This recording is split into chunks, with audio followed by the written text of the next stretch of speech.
Okay, so by doing this, he would substitute for each grosser posture one that was subtler. And so too, we don't get a detailed application of the simile, just a broad statement.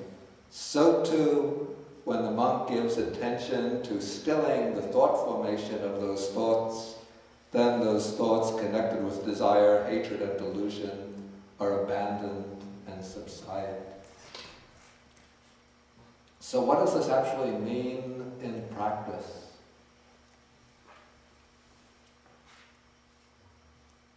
Maybe anybody would like to try to give some ideas? I don't have a fixed, well, I have my own interpretation, but I can't say that my meaning is the definitive and absolutely correct one.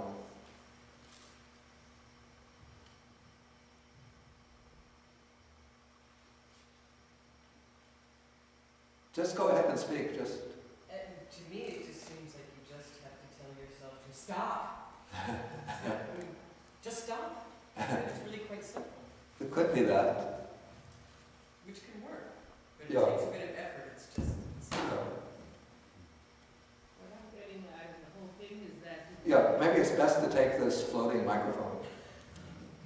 What I'm getting out of the whole thing is that basically you have to see what works for yourself, you know, in your particular mind state. Well, that would, it seems, that would work for the choosing which of the methods out of the 5 work for oneself. But how do we understand this method specifically?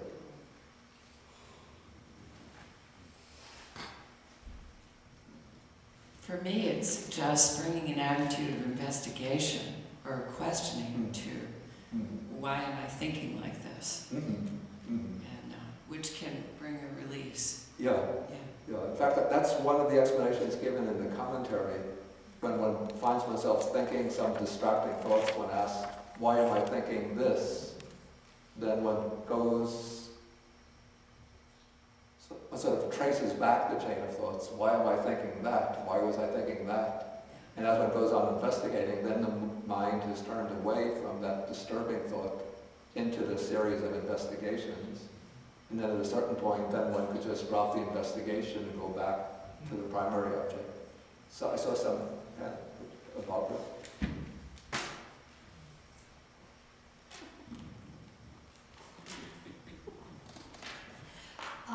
There's also the technique that I've been taught of whatever is intruding, to simply label it. And one of the things is thoughts. You just observe thoughts. I mean, it can also be feelings, it can be sounds, whatever. Just observing thoughts. Okay, that's good. Does somebody else have? I see there's a why, but there's no answer to the why. First of all, I noticed that. Why am I walking fast? It's just what if, and I see there's a factor of substitution. Instead of walking fast, walking slow. But it never answers why am I. Maybe it's ignore why. It's actually, the question is somewhat rhetorical. Like the sense is, since it's the person who's looking for a quiet position, he says, what's the point in walking fast? Not what is my reason for walking fast. Like I have an appointment, doctor's appointment, I have to meet a friend someplace, I have to get to work on time. It's not like that there's an actual reason. But he's saying it's set, in other words, he's saying it's pointless to be walking so fast. To be quiet and peaceful, I should slow down.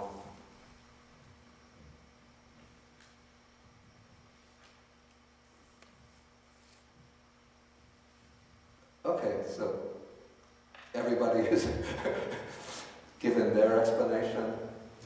My understanding, as I said, it's not fixed, categorically correct one,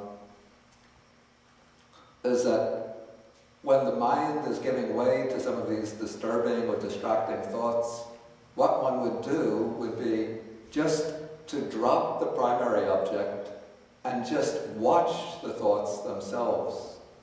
And so one creates this distance between oneself and the thought and just looks at the thought and watches it.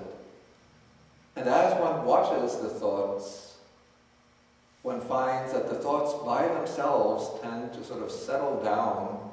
The stream of thought tends to settle down until the thoughts aren't occurring anymore.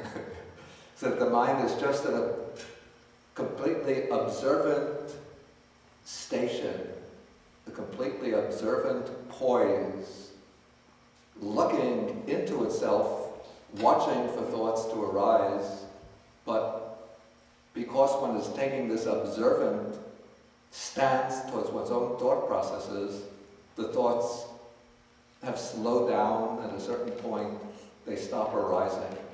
Then one can bring the mind back to the main object. In fact, a very interesting exercise in itself, which is part of the development of Chit Anupassana, contemplation of the mind, is one would begin maybe using a focusing meditation object, like the breath, till one reaches a certain degree of concentration. It doesn't have to be a jhanic state, but just till the mind settles down and becomes fairly concentrated. Then one drops that primary object and just looks at the mind, watches the mind. Sometimes thoughts will arise. One just watches the thought arise and lets it dissolve. Then there'll be periods where one is just in that watching position, watching, but it seems nothing is occurring in the mind. Then maybe some stream of thoughts will come up. Maybe one will even get sort of carried away by the stream of thoughts until one is lost in the labyrinth of thinking. But then one remembers, I'm supposed to watch my mind. And then one goes back to the watching position. And again, the thoughts will slow down, settle down, subside, and become still. Then one will be watching the mind for some time. Then thoughts will come up again and vanish. But just when one is watching the mind, that is a kind of antidote to getting carried away by the stream of thoughts. But again, you experiment, if you want to apply this method, experiment with different methods and see what works, what you find to be effective as an interpretation of this. If you can just stop the mind with the command, stop, that's good. If you want to investigate what is the source of this thought, why am I thinking this thought, what is conditioning this thought, then you can use that approach. Or if you just want to watch the mind and watch the thoughts till the thoughts settle down, use that approach. Okay, now in my way of ordering the 5 methods, I begin with method number 3, then I would go to method number 4, then I would bring in method number 1, then method number 2, then finally we come to method number 5. And this shows that method number 5, that the Buddha recognized that sometimes it's necessary to be forceful. It's not the first method, but sometimes necessary.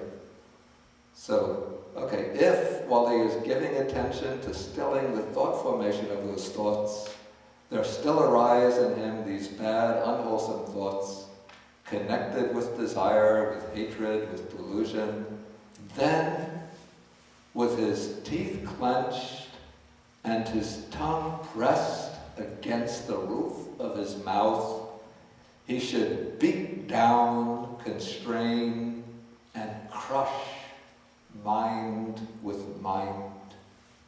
Then as he does so, then any evil, unwholesome thoughts connected with desire, hate, and delusion are abandoned in him and subside, and then his mind is steadied internally, brought to stillness, and concentrated. Then comes the simile. Just as a strong man might seize a weaker man by the head or shoulders and beat him him down, constrain him, and crush him, so too, again with the teeth clenched and the tongue pressed against the roof of the mouth, one beats down, constrains, and crushes mind with mind. So the Buddha recognizes sometimes it's necessary to use this method. It's not the first approach, not the one that one should bring in immediately when the troublesome thoughts arise, but when all of the other methods prove ineffectual, then one could bring in this kind of direct assault on the mind in order to push away those unwholesome thoughts.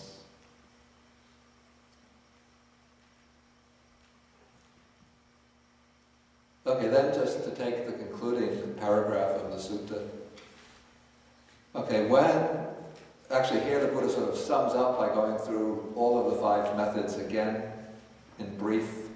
When the monk is giving attention to some sign, to some object, and owing to that object there arise in him evil, unwholesome thoughts connected with desire, hate, and delusion, then when he gives some other sign connected with what is wholesome, any such evil, unwholesome thoughts are abandoned in him and subside, then his mind is brought to become steadied internally, quieted, brought to singleness and concentrated. Then it's repeated, when he examines the danger in those thoughts, when he tries to forget those thoughts and does not give attention to them, when he gives attention to stilling the thought formation of those thoughts, when he beats down and crushes mind with mind, any such evil, unwholesome thoughts are abandoned, and so on, then this monk is called a master of the courses of thought. He will think whatever thought he wishes to think, and he will not think any thought that he does not wish to think. Okay, now I'm going just to read through the final sentence. He has severed craving, flung off the fetters, and with the complete penetration of conceit, he has made an end of suffering. The last sentence implies that this monk has achieved arhatship. Now, from what is contained within the sutta, there's nothing to suggest that the monk has achieved arhatship. And checking the Chinese version of the sutta, the version preserved in the Chinese Tripitaka, I found that that last sentence is not there. Apparently, that last sentence was added at a later time in the chain of transmission of the sutta, probably because the ones who preserve the suttas, everything has to end with the grand climax. It's like, the hero has to beat the villain and become promoted to be the sheriff of the town, or appointed mayor of the city, or win the love of the beautiful girl and ride off into the distance to live happily ever after. And so probably originally, based on what is found in the sutta itself, the sensible ending is with the statement that this monk will be the master of the courses of thought. He'll think whatever he wants to think and won't think what he doesn't want to think. And in a way that shows the achievement of adhicitta, the higher mind. But in order to justify assigning arhatship, there would have to be some statement showing how he develops insight into the 3 characteristics, and then realizes the 4 noble truths, and then eliminates the asavas, the taints or corruptions of the mind. Okay, so this takes us to the end of the sutta. If there's any questions, then please feel welcome to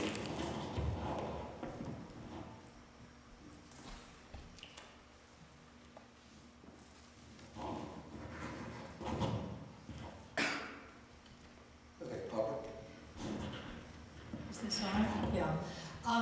With the crushing mind with mind technique, how does that work if the thoughts that have come up are about assaultiveness and anger? Can you... Or about what? Assaultiveness and anger, that as a development. Doesn't that give into them? Well, first, I think when crushing mind with mind, the attitude shouldn't be one of anger. And in my opinion, probably this method is not really intended for dealing with anger. I have to say, from my own experience, it's generally used in dealing with sensual lust. That seems to be its special sphere. Because there sometimes one has to be forceful. And what's interesting about this fifth method, when we read the biography of the Buddha, as he relates it in Sutta, I think it's Sutta number 36, when he mentions that he speaks about his own past experience as an ascetic, when he went off, when he left the palace to become an ascetic. When he set out to meditate, this was the first method that he used, or one of the first methods. So he used, at an early stage, he used that forceful method, but then when he later compiled his own strategies for dealing with the mind, he didn't reject that method entirely, but he brought it in as the fifth and last method.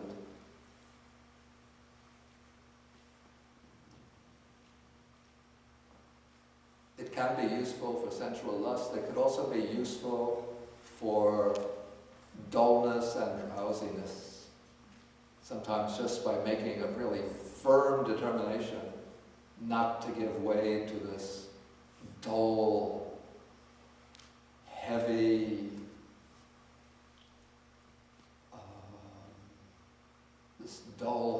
rigid mind. One could just drive it away through determination. But I'd say for anger and for restlessness, it's not so effective. It's also effective for this, what I would call a state of doubt or perplexity.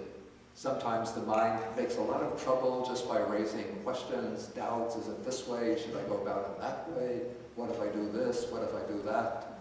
If one is asking these questions because it's a matter of sensibly choosing the right strategy or right techniques to use, then it's appropriate to ask those questions.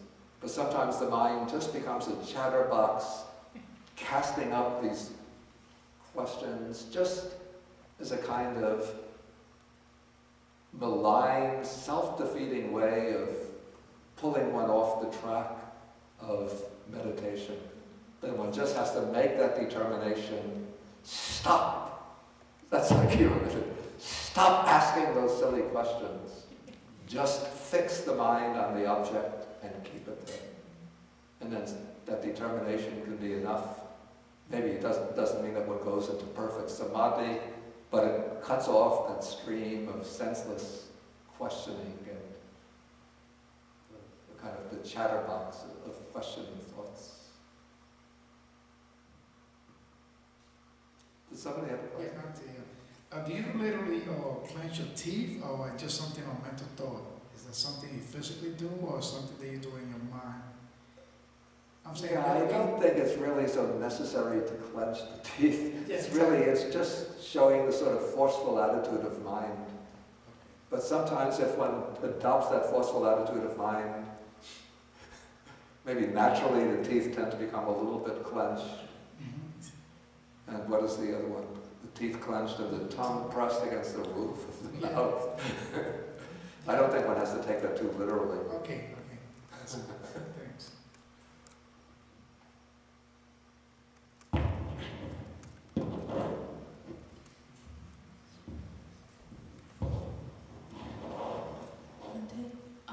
I don't understand why a position is considered grosser than the other position, such as a sitting position is considered grosser than a lying down position. unless it's understood in terms of the movement of the body. Yeah, I think it's considered by way of the movement of the body. Okay, so if it's by way of the movement of body, then the fourth methods seem to me to be not a complete objective observance. It seems that one has to tell oneself to do something, like to slow down, to reduce the thoughts.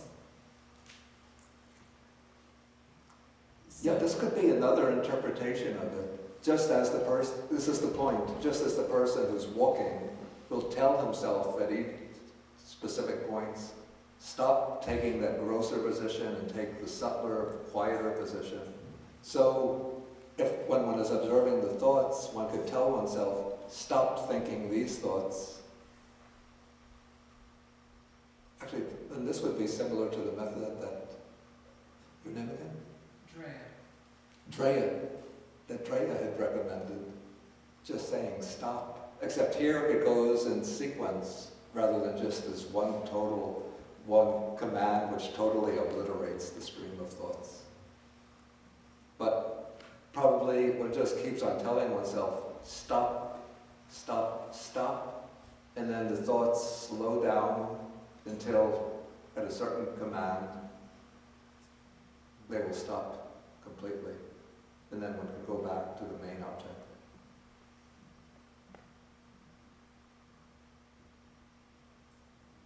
Okay, let me take some of these questions off the internet.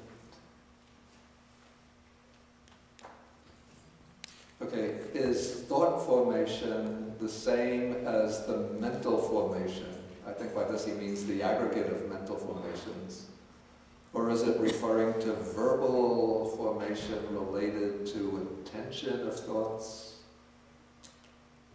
I mean, nothing really is said very specifically about how this Vitakkasanthana fits into the scheme of the 5 aggregates or any of these other schemes.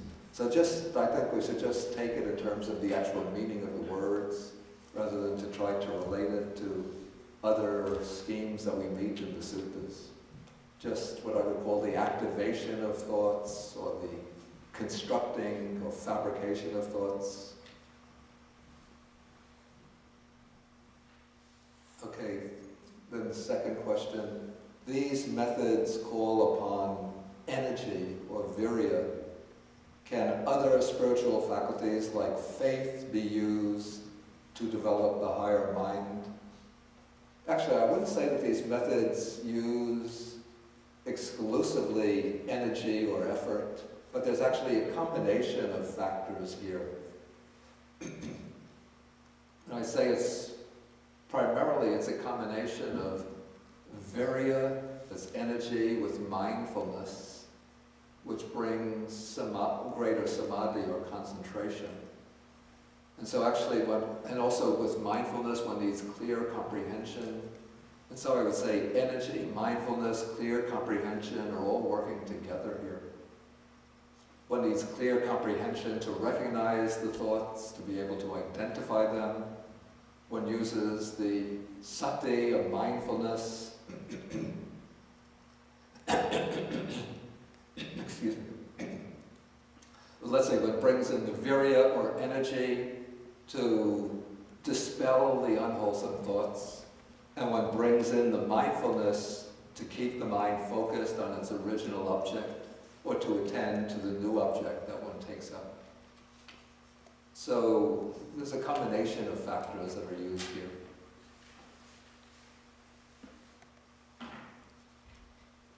Okay, third question. If one asks, why am I thinking such, when one is trying to overcome the thought formations, doesn't this cause more discursive thinking to occur instead of remaining attentive to the meditation object? Maybe we could say that this is like using a vaccination to make oneself immune to a disease or to overcome a particular illness. Like the vaccine in itself, if you take it in a large quantity, it's poisonous. But if you take it in a very small quantity, it causes a kind of inner reaction, a mild reaction that creates immunity to the disease. And so when you ask why to overcome these thought formations, it's using discursive thinking, but it's using the very mild and consciously directed discursive thinking to overcome this distracting and uncontrolled discursive thinking. Or again, it's a little bit like if one gets a big thorn in the skin and one wants to remove it, one might use a needle to push out the thorn. Normally you wouldn't stick oneself with a needle, but if one uses the needle carefully in a directed way, you could push out, say it's a poisonous thorn that would deposit some poison into the skin that would cause a rash. So one wants to get rid of it, one uses the needle to push it out.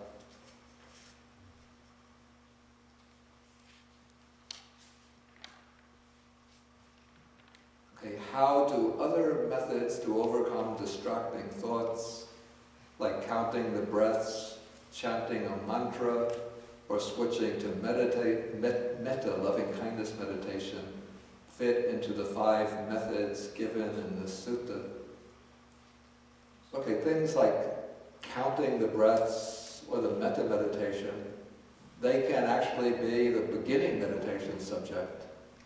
And then the distracting thoughts could build up based on those meditation subjects. But one could also use them as methods for counteracting distracting thoughts. For example, as I explained earlier at the beginning of the class, counting the breaths can be a method of, if the mind is tending to stray, to become overrun by restlessness, then when one assigns oneself this task of counting the breaths, then one constantly has to be aware of the number. And so the mind becomes, you're giving the mind a little toy to play with, a sort of game to play. So it's like challenging oneself. You have to be attentive to the number. And so if the mind strays, then one will recognize it, and one has to go back to 1, it's the penalty, and start over till one gets to 10 down to 1.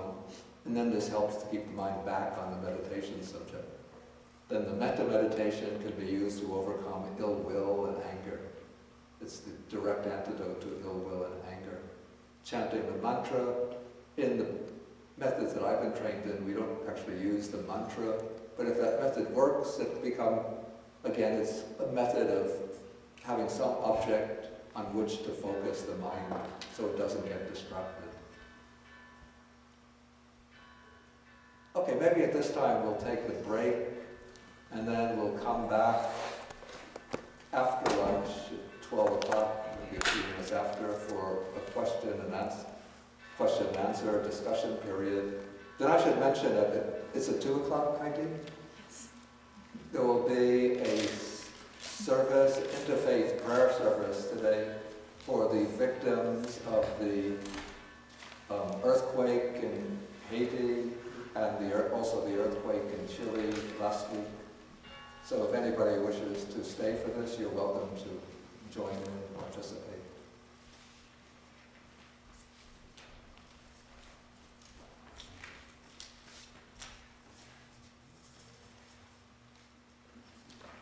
And the prayer service that's organized under the auspices of BAUS, the Buddhist Association for the United States.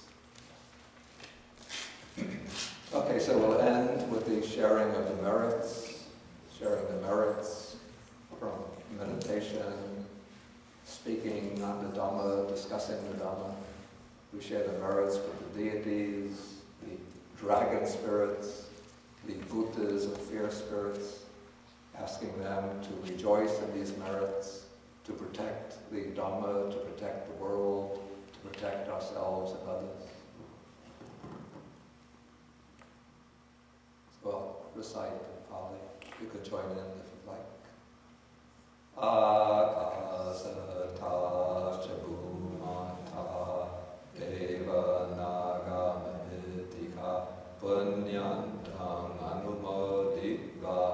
Chirang rakantu sasanam akasata chabumata deva naga mahitika punyantam anumodita Chirang rakantu desanam akasata chabumata deva naga mahitika punyantam anumodita Chirang rakantu mam param etavatajam hei sampadam punya sampadam sabbe devanumodantu sabba sampati siddhya etavatajam hei sampadam punya sampadam sabbe buddhanumodantu sabba sampati siddhya etavatajam hei sampadam punya sampadam sabbe sadanumodantu sabba sampati siddhya bhavagupadhaya vichetato etantare satakaya papanna rupya rupicha sanya sanino dukkha pavuchantu pusantu vibhuti